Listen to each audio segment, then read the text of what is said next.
Kaparian ubos sa Archdiocese of Cebu, mibago sa ilang mga panaad isip mga alagad sa simbahan atol sa Chrism Mass nga gisaulog ni Archbishop Jose Palma. Niyang report.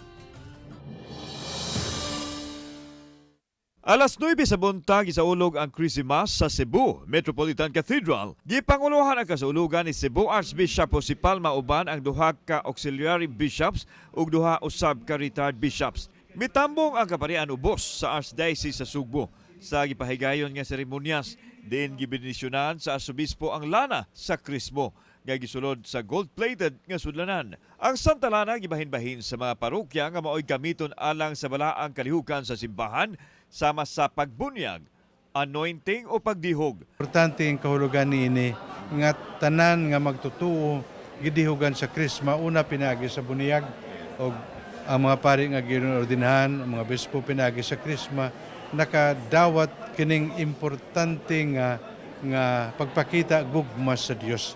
Gipasabot ni Archbishop Palma nga ang Krisma simon unta matag Huwebes Santo apan giuna-una na lang kini pagsaulog tungod usab sa kadaghan nga sakop sa parokya ang Archdiocese sa Sugbo ug aduna kini pagtugot. Samtang ang Christmas na himong kahigayonan sa nagtapok sa kaparian nga mibag-o silang panaad sa pagpuyo sa vow of chastity o panaad sa pagpuyo nga putli ug vow of obedience o ang pagtamod kanunay sa sugo sa ilang obispo din sila nahisakop. Labaw sa tanan nagpakita kini sa kahiusahan ug sa equality sa katawhan. All of us had been anointed in baptism which makes all of us equal.